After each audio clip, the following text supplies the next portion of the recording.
everybody, and welcome to Mindset Went to School. Joining you live in studio today is, of course, me, Pumi. And yes, today we have Blessings. Hello, Blessings. Hello, Pumi. How are you? I'm good, thanks. How are you? Thank you. I'm all right. I'm great. So what are we going to be doing today? Today, we are going to look at geomorphology. Oh, geomorphology. Wow. Yes. I find that very interesting. I'm sure that you guys at home are having a little bit of a problem in pronouncing it just as I'm having, hey? Geomorphology. Wow. It is absolutely a mouthful. But in any case, I'm really excited and willing to learn more about it because, I don't really know about it. But in any case, guys, we love giving you guys at home prizes. So make sure that you log on to our Facebook page to stand a very good chance of yourself winning a tablet and, of course, a chance of winning Vodacom airtime. So all what you have to do is just to log on to our Facebook page. It is www.facebook.com/learn extra. That is where you can find a link that is going to send you straight to Curio. So what you can do is just to look for the winter school competition. Click on that link that is going to direct you to the Curio where you're going to fill in a form, and straight after that there's like 4 teams that are going to appear on that form. One of the teams is... Okay, we have those teams. We'll see them. I'll just put them up for you guys at home. So make sure that you choose any one of those 4 teams. And after choosing them, it will direct you straight to our Facebook page where you can get all of your friends at home to like that picture. And the more likes that picture gets, the better chances of you guys at home getting to win yourselves one of those 2 prizes. So make sure that you get as much as possible friends of yours to like us on Facebook so that they can also stand a great chance of winning that. But with all of that being said, let me just give Blessings a chance to teach us a little bit more about Morphology. Geomorphology. Geomorphology it is. Thank you very much, Mpomi. Welcome everybody to this lesson on geomorphology. It's just a subsection of geography. And under geomorphology, we are going to be looking at rivers and river systems. And this is what we are going to be looking at under our lesson description. In this lesson, we work through questions relating to geomorphology from the paper 1 Exemplar 2014. I repeat, we are going to work through questions relating to geomorphology from the paper 1 Exemplar of 2014. Right, just follow with me to the next question. We are going to be starting off by looking at question number 1. And please, students, as we are going to go through these questions, we are going to be interacting. I would want you to write your answers down and find out how many you can get correct. All right? So we are taking it through from question number 1. So we go through question number 1. I'll read the question for you. Question number 1 says, this is a sketch. It's a sketch of a river system.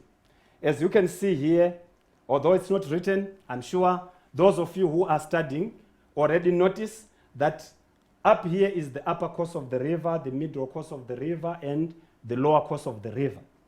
But we are not onto that. We want to move straight onto what the question says. Let's look at question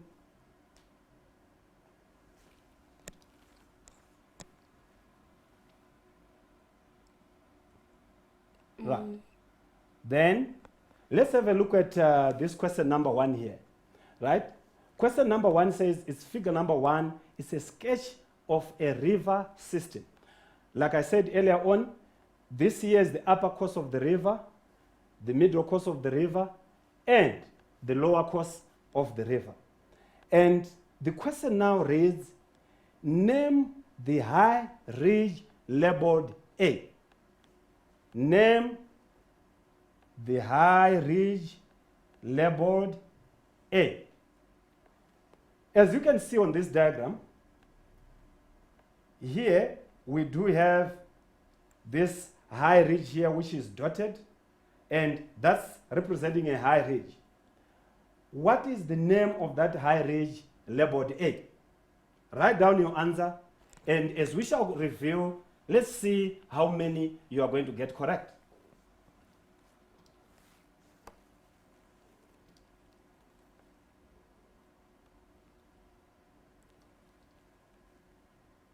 Right.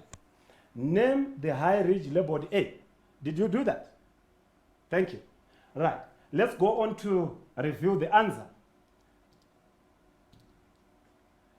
Ridge A is actually an interflow. Interflow.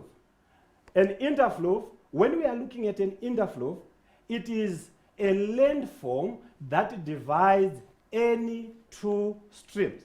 Any two streams, especially in the upper course of a river. We are looking at the, let's go back a bit. We are looking at the distributaries. Distributaries, and the distributaries are divided with a ridge. And that ridge is what we just referred to as an interflow. Did you get that right? Thank you. Right. Let us get to the next question. The next question is question 1.2. What does it say? It says, what purpose does the high ridge A serve? What purpose does the high ridge? Always, when you are, remember, class, whenever you are reading questions, it is important to always underline key words.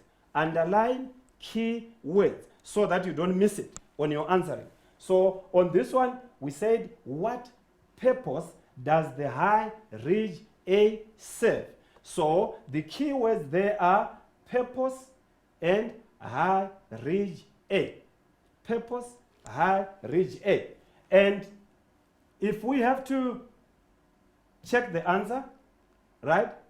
High ridge A separates water between two streams in the same drainage basin. It separates water between two streams in the same drainage basin. Did you get that right? I hope you did. Thank you. Right. Now, as we are still on this one, right, separates water between two streams in the same drainage basin. I want to emphasize one more thing that many people commit, a mistake that is very common. Many people would write a very long answer. And remember, the longer the answer, the more incorrect it becomes. The shorter the answer, the more correct it becomes. Sweet. Did you get that? All right. Let us continue. Let's go on to question number 1.3. Question 1.3 says, explain two natural factors that could influence the stream flow of the river system. I repeat, explain two natural factors that could influence the stream flow of the river system. Remember, if a question says natural, and it means that there are some factors that are not natural. But for now, let us focus on the two natural factors that could influence the stream flow of the river system. Two factors, just two only. And remember, as you are writing down your answers, remember class, this is one thing that you have to do. Do not write five, don't waste the time writing 5 answers. Remember, the examiner is just going to take the first 2 answers. So your 2 answers, 2 factors, those are the ones that we are going to be looking at. So don't waste the time writing many answers. But I'm going to give you a lot of those. But remember, the question asked us for 2 factors. Right? Here are the answers. High rainfall leads to a higher stream discharge. Low rainfall leads to a lower stream discharge. Did you get that? High rainfall leads to a higher stream discharge. Let me just explain that a bit. High rainfall leads to a higher stream discharge. Basically what it means is the more rainfall we have, the bigger the volume of water in a river. Did you get that? Right? Now, let's proceed on to the second answer. It says, saturated soil leads to a higher stream discharge, or unsaturated soil leads to a lower stream discharge. All right.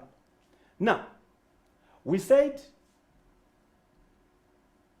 let me just, saturated soil leads to a higher discharge. Saturated soil, meaning to say the more rain we get, the more saturated the soil becomes. And once it is saturated, remember, once it is saturated, then it means that it is going to allow water to flow or to be discharged into a river. Then unsaturated soil leads to a lower stream discharge, meaning to say that the drier the soil, the less we have of runoff water that is going to be flowing into a river, right? Then we move on to the next answer. Low permeability, I'll underline that, low permeability leads to a higher stream discharge. Low permeability leads to a higher stream discharge. Low permeability, meaning to say the rate at which water flows into the soil. That's permeability. How permeable is it? How permeable is it? Right? So if the permeability is low, meaning to say that it doesn't allow a lot of water to flow into it, it means that there is going to be, it leads to a higher stream discharge. Right? And high permeability leads to a lower stream discharge. Did you get that? I hope I have not confused you. Let me just repeat myself. A high permeability leads to a lower stream discharge, meaning to say, when we look at the texture of a soil, the bigger the soil particles, the more it allows water to run through it. That means that there is high permeability. Did you get that? A high permeability. And the next answer, the next factor, which is now an extra, right?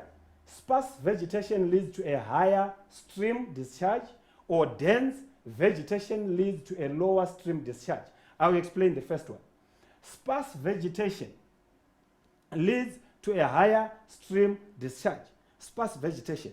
In an area that is sparsely vegetated, meaning to say that we have a tree there, we have one tree there, we have one tree there, an area that is sparsely vegetated, it means that it leads to a higher stream discharge. It allows water to flow very easily. There is nothing that is capturing or that is harnessing the rain. And dense vegetation leads to a lower stream discharge. Where do we have dense vegetation? Remember, the equatorial rainforest, for example, we do have a lot of dense vegetation.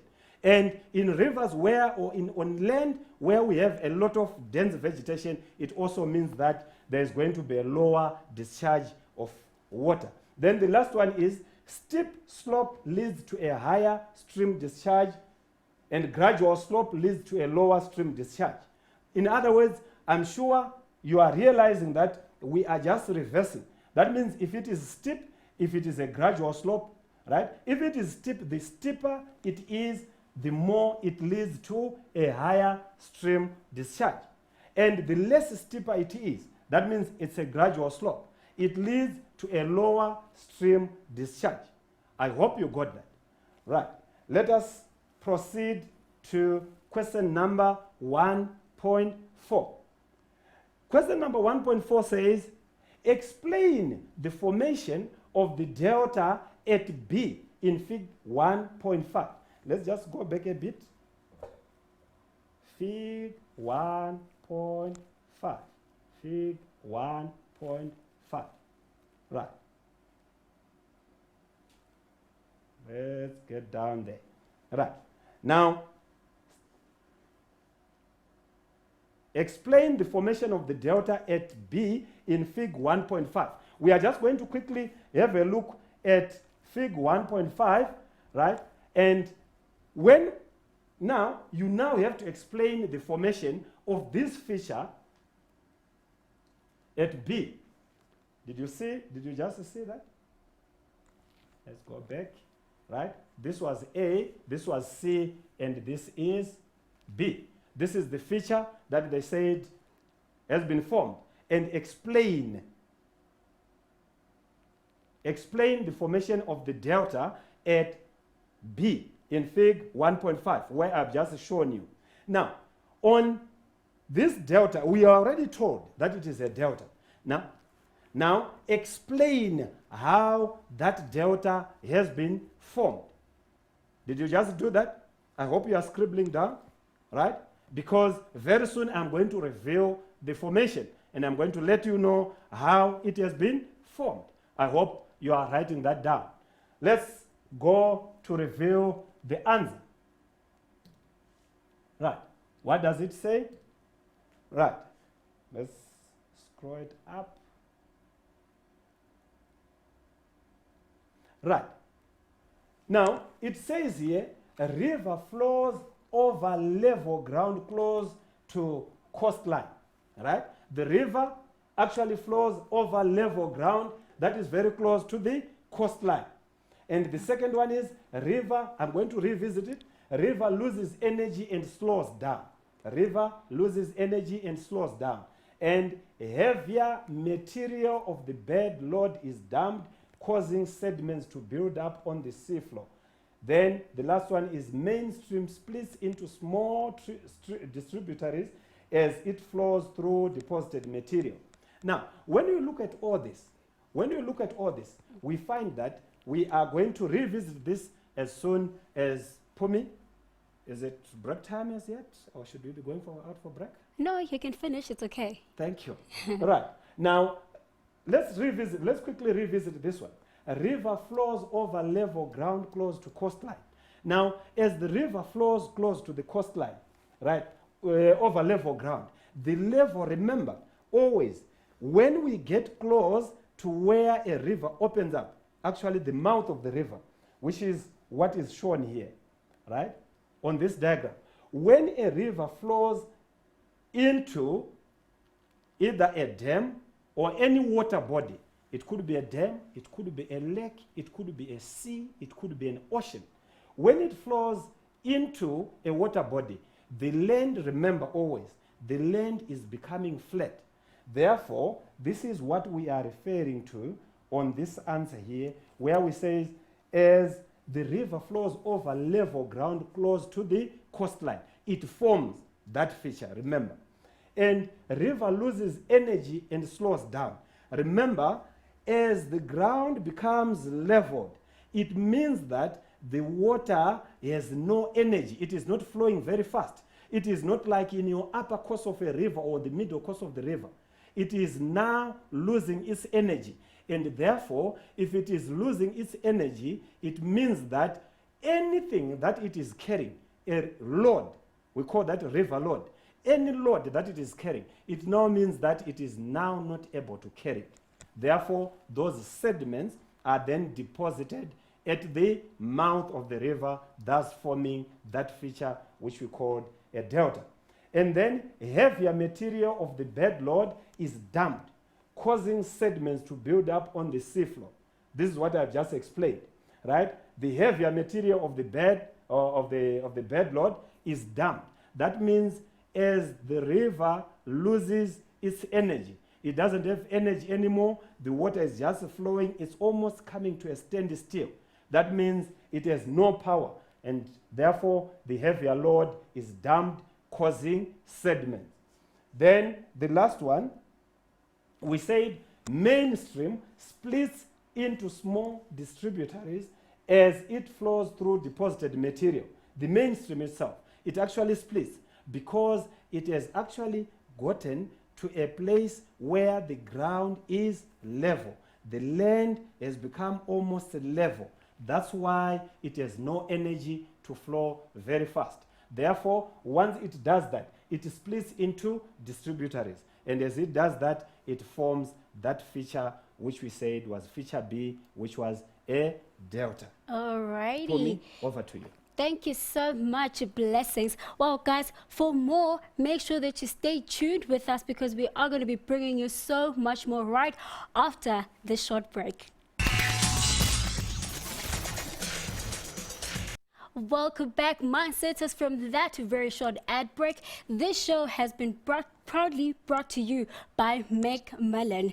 Before the ad break, we told you about the competition that we're running. It is the Winter School competition. So if you would love to walk away with an Intel tablet, make sure that you enter it by simply logging onto our Facebook page. It is www.facebook.com/learnextra. That is where you can find the link that will direct you to Courier, where you will find a form that you can fill in and obviously choose any one of the 4 teams that will be appearing on that form. And the more likes you get for your team, the better chances of you getting to win this awesome Intel tablet. So in any case, guys, if you didn't really get to win, do not worry. We still have another prize for you guys at home, because you know how it is. Every Mindsetter at home is a winner. So you will be standing a chance of winning yourself a Vodacom airtime.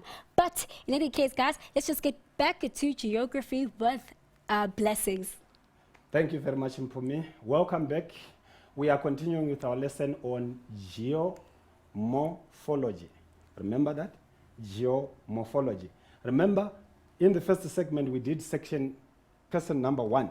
We are now going on to question number 2. Now, on question number 2, let's just look at what it says here. Question number 2 says, read the case study on the Mugeni River in Fig 2. Now, I'm not going to read this with you because I guess you have downloaded it and you already have it. You have read it. So what we are going to do is we are going to straight away move on to the questions, and we are going to tackle the questions. And as we tackle the questions, we will refer back to the text so that we can find the answers. Shall we do that? All right. Let us go straight down to the question. Right. Now, let's look at the exam question number 2.1. Question number 2.1. Question number 2.1 says, name the human activity that is polluting the Umgeni River. Name the human activity that is polluting the Umgeni River. I'm sure from when you read that text, it has told you that there are some settlements, there are some people. It is the dirtiest river that we do have. And because of that, we also have waste discharge. We also have human settlements, and so on and so on. But however, now what we want is, remember that trick that we shared earlier on? We said always when you have a question, you have to underline the key words. Key words. Why key words? So that when you write your answers, it becomes short and precise to the point. All right. Name the human, right? Name the human activity that is polluting the Umgeni River. Now, where a question says name, you have not been asked to explain. You have not been asked to explain, to give why or who or when. It simply says name the human activity that is polluting the Umgeni River. Have you done that? Write that and let's find out how many of you are going to get it correct. All right. Now, let's have a look at the answer. Are you done? I hope you are done. All right. Inadequate municipal sewerage treatment. Inadequate municipal sewerage treatment. I'm sure when you read through the passage, let me just take you through. Name the human activity that is polluting the Umgeni River, right? And we said inadequate municipal sewerage treatment. When you look at your text, in your text, you will find that what is causing a lot of pollution is that there is also inadequate municipal sewage treatment. And therefore, if it is inadequate, that means there is not enough municipal sewage treatment. That means that that is what is causing a lot of this discharge. Shall we move on to question number 2.2? I hope I'm not too fast for you. Right. 2.2 says what evidence, right? We underline what evidence suggests that Umgeni River is dirty. Evidence. In other words, what the examiner is interested in is in finding out whether you understand or whether you are able to interpret the question. Did you get that? So you don't have to throw your mind anywhere else. Just focus on what the question or the examiner is saying. What evidence suggests that the Umgeni River is dirty? Write your answer down. Then we will revisit the answers here. Right? Let's check how many of you got that right. It says in your text, studies show the presence of harmful viruses in river. Right? Evidence. Studies show the presence of harmful viruses in river. Evidence, which suggests that the Umgeni River is dirty. That means the presence of harmful viruses. The presence of harmful viruses, right? If you read through your text, you will find that you do have the presence of harmful viruses. That in itself is evident, and it suggests that Umgeni River is dirty. Shall we move on to 2.3? On 2.3, it says, state the negative impact of the dirty water on the quality of life of people living in the area. Did you get that? State the negative impact of the dirty water on the quality of life of people living in the area. Again, remember, always we have to underline those keywords. So I'm going to underline, it says state negative impact of the dirty water on the quality of life of people living in the area. That means living in that area in the Umgeni River. State the negative impact of the dirty water on the quality of life of people living in the area. Remember, when you underline those keywords, it is most unlikely that you miss the answer. It is most likely that you get the answer right. Why? Because you are being guided by those key words. So remember that, right? So state the negative impact. So we want something that has negative impact of the dirty water on the quality of life, right? I hope you have written your answers down. Let's review the answers here. Just scroll it. Right? Number 1, an outbreak of diarrhea in Durban. That's 2 marks. An outbreak of diarrhea in Durban. Remember, I also said that the longer the answer, the more incorrect it becomes. The shorter the answer, the more correct it becomes. So, an outbreak of diarrhea in Durban. Just that. Don't explain where Durban is. We don't need to know that. Right? The next one is 2 children died. How many? 2 children died. That in itself is already impacting negatively on the quality of life. Do you see that? It's already impacting negatively on the quality of life of people living in the area, right? Now, the next one is people are hospitalized. Did you see that on your text? People are hospitalized. Just for saying that, 2 marks. Just for stating 2 children died, 2 marks. Please do not write long, unnecessary answers. Short and precise to the point. The next one, it could cause an outbreak in cholera. It could cause an outbreak of cholera. It could cause an outbreak of cholera. And the next one is people cannot go to work. Loss of income, then people cannot afford high costs of health care. Did you notice that we have actually given you more answers than what you could actually have stated here? State the negative impact of the dirty water on the quality of life of people living in the area. The other thing is that you always have to be mindful of, always look at how many marks are allocated per question so that you don't waste the time. Always check on the number of marks that are allocated on each question. That will tell you how much detail you have to put. Where it says state, please just go straight to the point and just mention it. Make mention of it. Don't explain where you are not required to explain. Shall we proceed? Question number 2.4. Question number 2.4 reads, suggest, I'm going to do the usual thing, suggest strategies that could be put in place to reduce the negative impact of humans on the Umgeni River. Suggest strategies that could be put in place, right?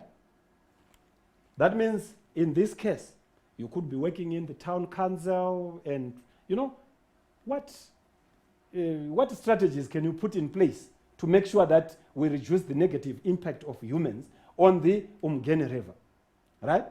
I hope as I'm explaining, you are also writing down your possible answers, because the question says suggest, right? Now, always, when it says suggest, in other words, we are looking now at that abstract reasoning.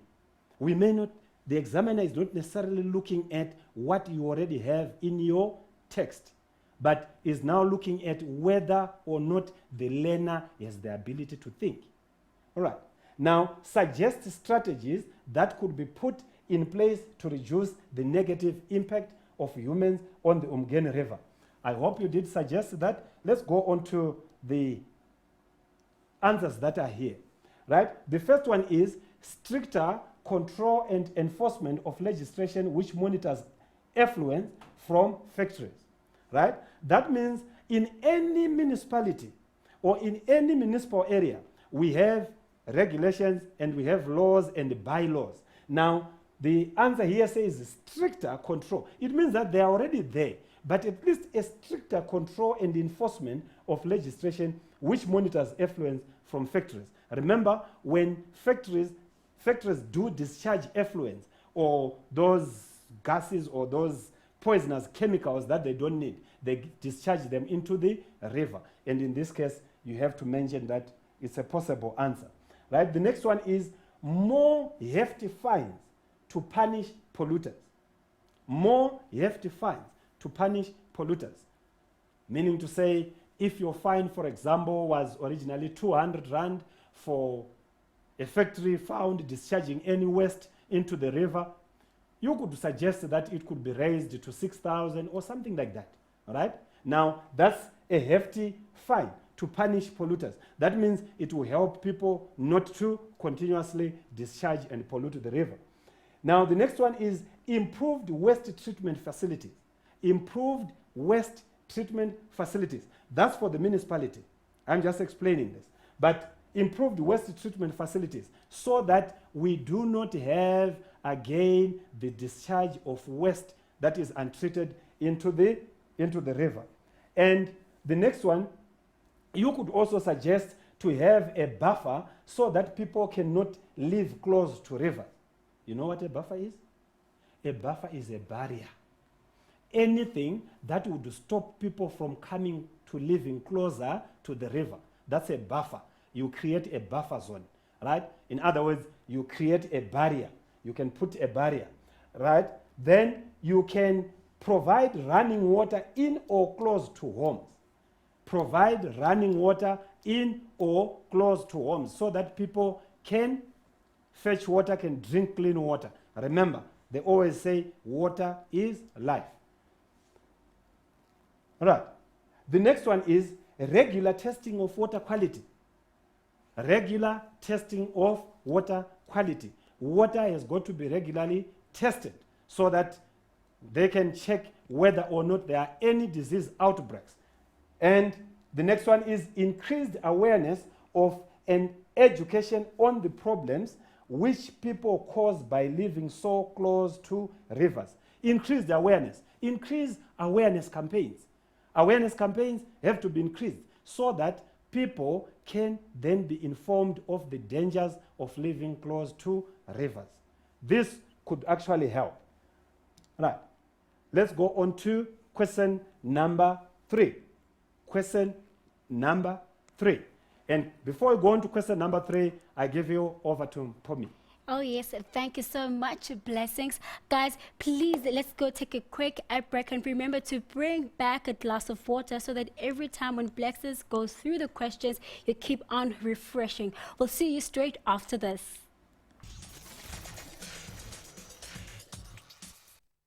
Welcome back from that ad break, mindsetters. You're still watching the Winter School. We are doing geography, and I'm here in studio with Blessings. But guys, please remember that the competition will be closing at 3:30. So make sure that you do get to enter as soon as possible, because I'm sure that you guys would really love to walk away with the tablet. And remember that if you didn't get the tablet, worry not, because your name will be in the draw to win yourself Vodacom airtime. So make sure that you enter as fast as possible and click any one of your favorite, click one of the 4 teams that we have on our Facebook page, where you can decide which team you'd like to see winning. So the more likes your picture gets to get, the more chance of you getting to win that tablet. You know how we do things around here. We love getting you guys to win, right, Blessings? Thank you very much, Mpumi. Welcome back, everybody, where we are tackling questions. Before we went out for break, we were looking at question number 2, which we have just completed, and we are now moving on to question number 3. Let's have a look at question number 3. Question number 3, again, like we said earlier on, it is adapted from Exemplar 2014, paper 1, question number 2.2. So, question number 3, refer to fig number 3, showing fluvial landforms, and answer the questions that follow. All right? Now, let's do that. Right? Refer to fig 3, showing fluvial landforms, and answer the questions that follow. All right, class. Now, this is where it is tricky for some people. I will explain a few things before we tackle the questions. This year, like I said earlier on, we are looking at the rivers, or the structures of rivers, and the processes that take place in the landforms. That's geomorphology. The landforms that then result as a result of the activity of a river. All right. Now, when you look at this river, we are not going to go into detail, but when you look at this river and the structure that it takes, it tells you one thing. It tells you that it is what it is doing, it is actually meandering. And as it meanders, there is always factors that lead to a river meandering. It is because in between here, there is some landforms. But let me not confuse you. Let's move on to question number 3.1.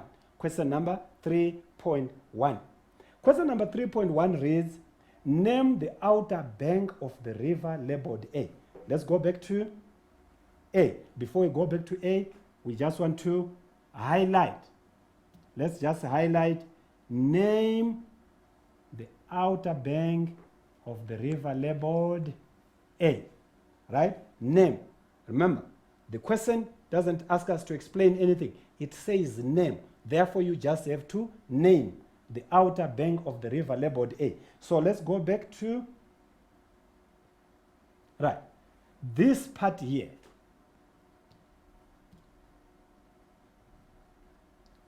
This is the part where we have to name. Name the outer bank of the river labeled A. What part is that? Can you be able to name it? I'm sure you will. Write down your answer. Let's go back and review the answer. right? The outer bank of the river labeled A is cutback or undercut bluff. Cutback or undercut bluff. If you go back on this river here, why it is called a cutback or an undercut bluff? It is because when a river flows, right, it is trying to flow in this direction, but it gets cut back. That's where the name is coming from. It is actually cut back, and therefore it is redirected in a certain direction. Then, or it is an undercut bluff. And that there, you earn yourself 1 mark, right? Did you see that? Just mentioning, just stating, and not explaining anything. Don't write 15, 20 words, just one. 3.2. Does the inner bank B of a river experience more erosion or more deposition? Again, remember your keywords. Does the inner bank B of river experience more erosion or more deposition? Do you notice that even the examiner have actually capitalized the keywords deposition and erosion? So what you are required to do is, does the inner bank of a river experience more erosion or more deposition? I think this one is very simple, right? Looking at the question, right? We need to look at inner bank B, this part here. All they're asking you is, do we experience more erosion or more deposition? What is your answer? Let's see if you guessed right. Obviously, it experiences more deposition. It obviously experiences more deposition, right? Than it would experience more erosion. Question number 3.3. Name the fluvial feature labeled C. Again, we have to do the same. The question says name the fluvial feature labeled C. How many marks are offered there? It's 1 mark. It doesn't say features. Remember, it says feature. Therefore, all we have to do is to go back and check C. There is C there. Right, there is C there. Now, name the fluvial feature labeled C. Give that a name. It has got a name. What name does it have? It is a meander. It is a meander. You don't even have to say it is a meander. Just meander. One word, and you get your 1 mark. Right? Let's go back just for purposes of understanding. Right? Remember what I said earlier on? We said that it is meandering. Meandering means it is turning right through the landforms. That means from what you can just imagine, even though you are not shown the contour lines here, it just shows you that in between here, there are some high landforms, right? Let's proceed to question number 3.4. Question number 3.4. Question number 3.4 says, again, we have to do the usual thing. What is feature D called after it dries up? Remember, always when there is this word there, after, it means that the examiner is looking for whether or not you do have a perfect understanding of what they are asking for. What is feature D after it dries up? After the river dries up, after it dries up. So let's go back. What is feature D? Again, feature D is this whole thing here, right? What is the name of that feature? Do you remember it from your textbook? I'm sure you do. Let's go back to see how many people got that right. The answer is meander scar. It is what? It is a meander scar. 1 mark for that. Right? Then we proceed to question 3.5. Question number 3.5 says, name the stream channel pattern labeled E. Again, we don't have to forget, it says name stream channel labeled E. Name the stream channel pattern labeled E. We go back to our diagram. Let's look for E. There is E there, and that is what we are looking for, right? The question says, name the stream channel pattern labeled E. Class, my guess is as good as yours. I hope that the examiner is not looking for a long sentence. He's just looking for a word, 1 or 2. Simple and straightforward, right? Now, let's see how many people have guessed this one right. Braided stream, right? Did you see that? Braided stream. How many words? Just 2 words. It's enough. 2 words does the magic, and you get your 1 mark, right? So remember, always remember that don't write long sentences where they are not required. All right. Then we go on to question number 3.6. Question 3.6. Right? On question number 3.6, it says, is feature E formed by erosion or deposition? I'll underline, is feature E formed by erosion or deposition? Always, you need to be clever. You don't need to be clever, in fact, to realize that the examiner is emphasizing erosion and deposition. Is feature E formed by erosion or deposition? All you have to do is look at the keywords and underline them. I'm sure the examiner has already done it for you. Is feature E formed by erosion or deposition? Right? We go back and check for feature E, right? This same feature here. Is it formed by erosion or it is formed by deposition? Formed by erosion or deposition. Remember, this here is characteristic of the lower course of a river. A river has got courses, the upper course, the middle course, and the lower course.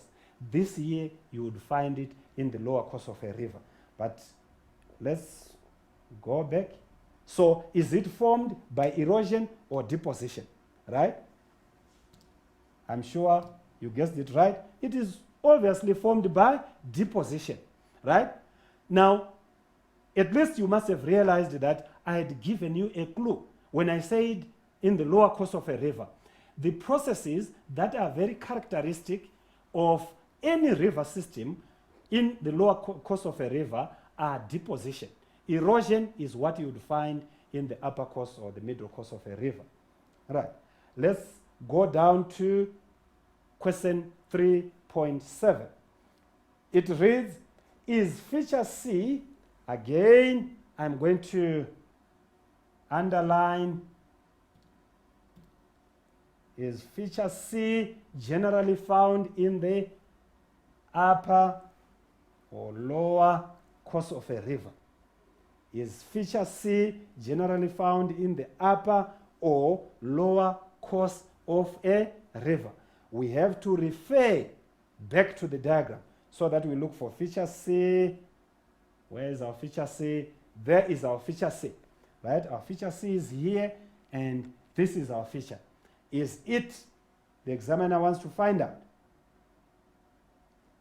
is this feature generally found in the upper or lower course of a river? Just for mentioning that, either saying lower course or upper course, then you get your mark. At least this question, you only have 2 options, either to mention whether it is upper course or lower course, because they didn't mention to say middle course. Let's see. It says lower course. So the answer is obviously lower course. Lower course. So that is the answer that we would get in feature C. It is found, it is characteristic of the lower course of a river. It is characteristic of the lower course of a river. Let's just go back to Mpumi. Mpumi, do we have any questions that have just come through from our learners? We do have, but I'd suggest that we do them right after the break. What do you think? I think Is it after the okay? break would be perfect. Great stuff. All right then, guys, we would love to know about you. So make sure that you at least log on to our survey, because we'd like to know more about you and find out a little bit more about what you would like to see or happening right here on your mindset experience. But we will see you after the break. Welcome back, guys. And yes, remember that the competition for the winter school is soon to be closed. And guess what? It's neck and neck between Germany and Argentina. So if you probably went for one of the two, please make sure that you get all of your friends to please like, because any one of those two could be winning. So make sure that you get them to like so that you can stand a chance of winning a tablet. Or worry not, if you don't get to win, you can still be excited about knowing that you can win one of the Vodacom airtime. But in any case, guys, also remember that we are running a competition again, but I'm going to tell you about it a little bit later on. Without any further ado, blessings, we have a question from Sanelisiwe Penelope. Okay. She wants to know, what is a stream discharge? Perfect. Right. Welcome back, everybody. When we are looking at a stream discharge, we are basically looking at the volume of water at a given point in a river. That's stream discharge. Oh, okay. In other words, when we are measuring, when we are drawing hydrographs, Yes. right? Now, when we draw those, we get to a point and we measure the volume of water that is passing through a given point. Oh, wow. Right? That water that is discharged there, that's a stream discharge. So basically, when we say stream discharge, we are referring to the volume of water passing through a given point in a river. Oh, wow. That's a stream discharge. Thank you so much, Sanelisiwe. Guys at home, if you also have one of those interesting questions, please do not hesitate. Drop them here on our Facebook page. And for further notes and more help, don't be shy to log on to our help desk at mindset.co.za. Mr. Blessings, let's get working. Thank you very much, Mpumi. Welcome back, everybody. We are continuing with our questions under the topic geomorphology, where we are looking at river and river systems. Right, we are going to exam question number 4. Remember, when we say geomorphology, just to remind you, we are basically talking about landforms. We are basically talking about the formation of those landforms. So in this case, we are looking at the formation of those landforms through a catalyst which is called a river. A river is causing some landforms to be formed. All right, let's go on to figure number 4, illustrates 2 drainage basins. Right? Now, what is it that the examiner wants us to find out? Remember, always when we read the question, we underline the key word.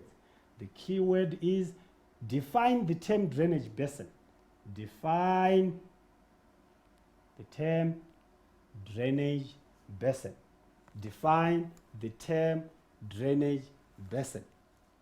As you are writing your definition of the word drainage basin, remember, I want you to know, do not tell us the characteristics of a drainage basin. Do not tell us what it does. It says define. In other words, when we say define, we want you to tell us what it is. What is a drainage basin? That's the definition. We want you to define that. What is a drainage basin? Simple and straightforward. Tell us what it is. Don't tell us what it is not. A drainage basin is not this and that. I hope you are not writing that. All right. Now, let us see who gets it right. And let's get there. That's the total area drained by a river and its tributaries. That's the total area drained by a river and its tributaries. Did you get that? Right? That's as simple as that. I see there is someone who is saying, I think I got it correct. No, it was wrong. It's supposed to be simple and straightforward. The total area drained by a river and its tributaries. All right. Now, that's a drainage basin for you. We go on to question number 4.2. Again, we have to underline the keywords. Don't forget, right?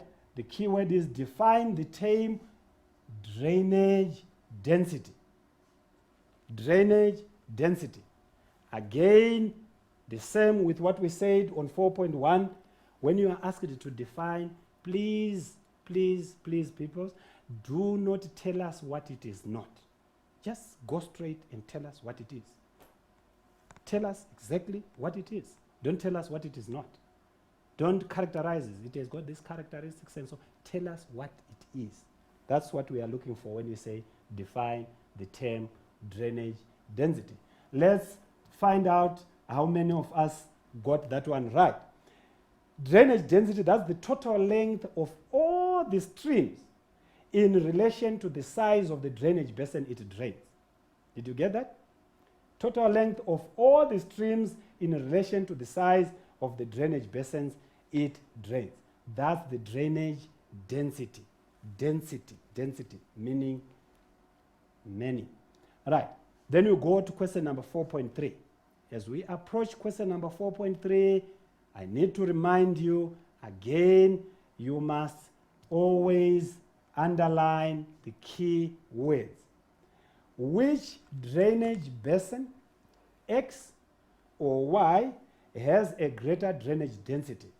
We'll underline which drainage basin, X or Y, has a greater drainage density. I want to explain one thing as you are writing down your answers. Always, you cannot answer this question without referring back to the diagram. Please, don't do that. Always, when you are asked a question, especially questions in geography, geomorphology, where it says X or Y, you have to refer to the diagram. So let's go back and see X and total stream flow Y, right? Total stream flow X and total stream flow Y, all right? Now, we want to come back here to the question, which drainage basin, X or Y, has a greater drainage density? In other words, when you refer back to this, you are going to be looking, let's look at that, right? And many times, I say, many people fail these questions. They are as simple as pap and flake. Look, you just have to look and see which one is greater density, right? And then you come back here and you answer the question. Which one did you guess was the answer? Let's check that out. X. Did you get that right? I hope you did, right? Let's just check on X.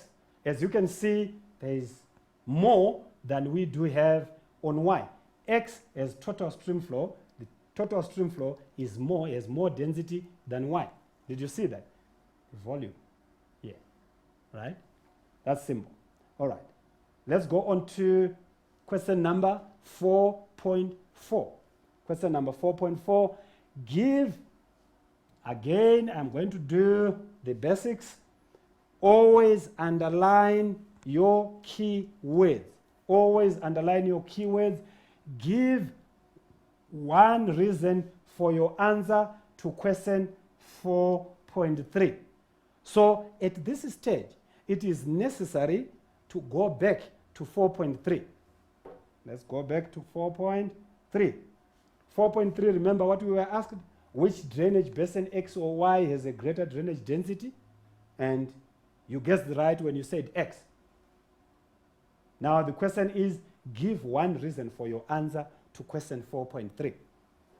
Now, if our answer was X, we go back to the diagram and we look at X and we look at Y, we try and come up with reasons why we think that X had a greater drainage density than Y, right? Now, I'm sure your guess is as good as mine. Just one reason. Don't give us 5. I know you have a lot of answers. Give us just one. Give one reason for your answer to question 4.3. Let's find out how many people got that right. The answer says, many streams to cover the greater part of the drainage basin. 2 marks. Just for saying that, you get 2 marks. Many streams to cover the greater part of the drainage basin. When you check, right? When you check here, you find that there are a lot of streams, right? You have that, you have that, you have that, you have all these streams here, all those distributaries, which will make up the main stream, the main river, all those, there are a lot more than we do have in Y. You see, Y, we are referring to that, and X, we are referring to that. So X has a lot of streams. That's what we are saying here. Many streams to cover the greater part of the drainage basin. Then we'll move over to question number 4.5. Question number 4.5. I need to remind you, if you have any questions, please do forward them to Mpumi, and then we'll then tackle them after the next break. But as of now, we are proceeding on to question number 4.5. Again, I have to remind you, please take note of this. You need to underline the key words. You need to underline the key words, right? Right? Discuss 2 factors that could result in a drainage basin having a high drainage density.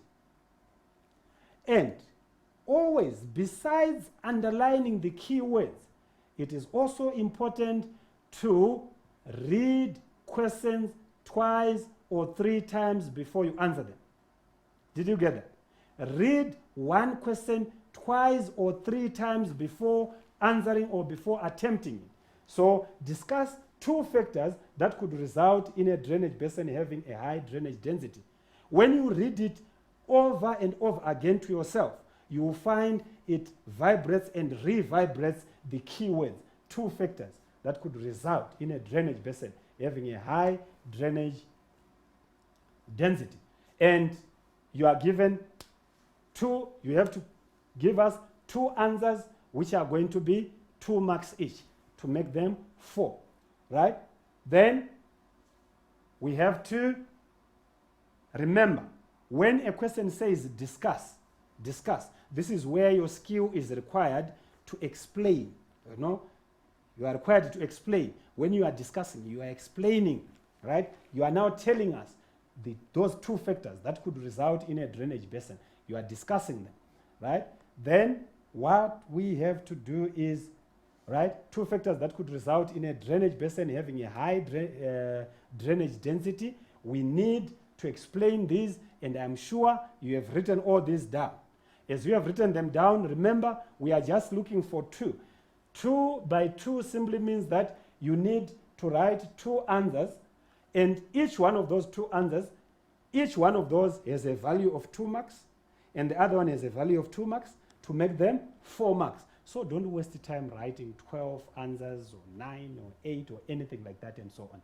Remember what I said earlier on, the longer the answer, the more incorrect it becomes, and the shorter the answer, the more correct it becomes.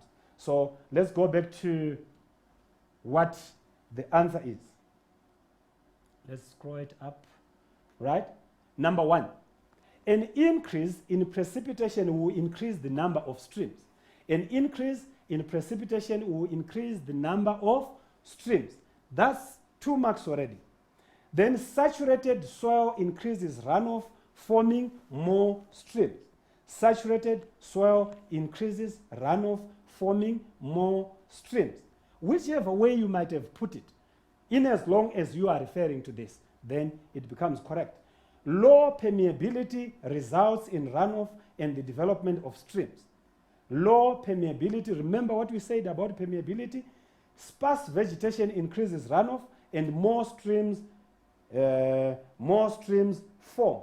Then steep gradients increase runoff and more streams develop. So out of all this, we required you to at least mention just 2 answers, then you would get that right.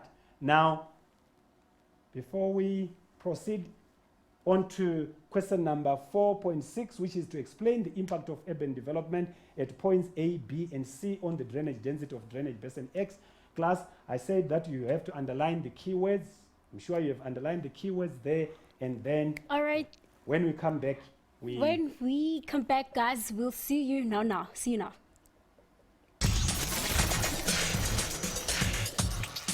Hello guys, welcome from the ad break. And yes, I'm sure that you can see this box and you know what this means. It is of course the lucky draw. So I am just going to call upon Blessings to come and help me with the draw. Are you ready, sir? I wish I could be the winner. Okay, good luck guys. Quickly, okay, there. Dun. Okay. All right, then let's read that out. It is congratulations to Linda Zwane. Linda Zwane, you are one of the people that have made the draw. So we will be talking to you and the others, or we'll just have your name in the draw for tomorrow. But in any case, guys, please remember that you can drop all of your questions that you have on our Facebook page because we are ready to answer them. We have another question coming from Debu Hondo. He wants to know, I don't understand the term between superimposed and antecedent. All right. Thank you very much. Welcome back, everybody. Thank you very much, Mpumi. Right. When we are looking at, I understand the learner is trying to check on whether he or she understands superimposed Yes. or antecedent. Now, that is when we are talking about different types of drainage systems or drainage patterns. But however, in today's lesson, we are not particularly paying attention to, so I don't know whether we could put that for later so that Yeah. at least we could answer this specific student Okay. satisfactorily, because I'm just afraid I would put off some people. Oh, yeah. Those are drainage patterns Yes. that we'll be looking at. We will actually, I can promise you, we will answer that question. All right, then, Debuhod, thank you so much for your question. Please do not forget that you can always drop more of your questions right there on our help desk. It is helpdesk@mindset.co.za. We will definitely get to your answer. Blessings. Thank you very much, Mpumi. Welcome back, everybody. We are proceeding on to looking at question number 5, which illustrates river capture. Right? I'll stand this side. Right. Figure number 5 illustrates river capture. Right? Now, you can see there is a hard rock and soft rock. Right? That means the darker areas, those are soft rocks. The gray areas, these are all your hard rock areas. Now, we want to see what the question is. The question 5.1 says, is river S or river T the capture stream? Remember, again, we have to, is river S or river T the capture stream? Right? Now, let's go back a bit. Right. Let's pull it up. Then we have river S and river T. Now, our question is river S or river T the capture stream? All right? Now, all you have to do is you have to look at the structure of the river, right? This river flows straight, and this one flows straight, but there it turns, right? I'm just trying to give somebody an insight to see which one is that which they are referring to as a capture stream. We are going to write down our answers. Now, is river S or river T the capture stream? Now, what I want you to do is write down your answers, and whatever you do not understand, like we said earlier on with Mpumi, please write your questions and we would tackle them. Obviously, there were more questions than we actually anticipated, but some of them were not quite to the point. For example, there was one question which looked at why not do geography grade 10, grade 11. I'm sure that is coming a bit later. So is river S or river T the capture stream, right? Now let's look at what your guess is, right? River T is the capture stream. Now, in other words, when we say capture, right, we are referring to the one that is capturing the other, right? Now, a captor, right, meaning to say which one is like having another stream flow into itself, right? When you look at S and T, you agree with me, S flows this way and it flows into river T. River T is the captor because it is capturing river S. River S is flowing from that direction and it gets into the way of river T. So river T becomes the capture stream.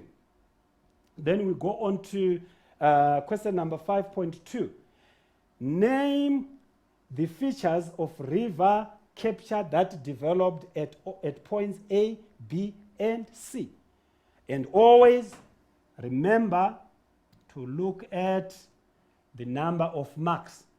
Name the features of river capture that developed at points A, B, and C. All you have to do is refer back A, B, and C. Right? Those are your points of reference there. Right? Name the features of river capture that developed at points A, B, and C. The features. What feature is A? Right? What feature is A? What feature is B? And what feature is developed at C?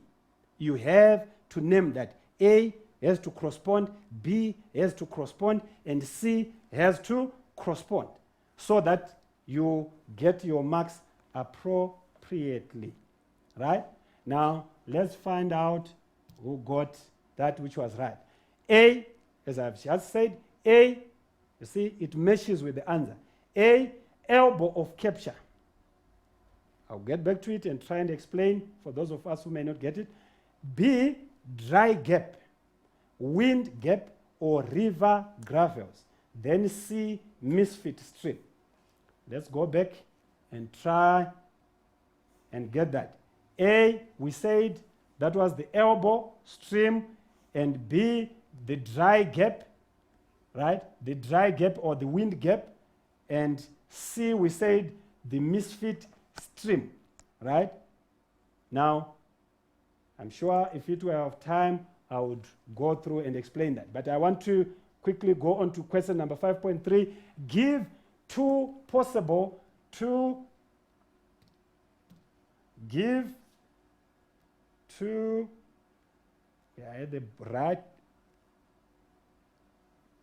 right. All right. Now, we have seen that the most important thing are to underline keywords, and the next one is also to look at the marks that are allocated before you can answer those questions. And please remember, the longer the answer, the more incorrect it becomes, and the shorter the answer, the more correct it becomes. Over to you, Mpumi. All right then, guys, thank you so much for joining our show today. It was brought to you by Macmillan. Thank you so much. Join Tara with economics up after this. Bye-bye.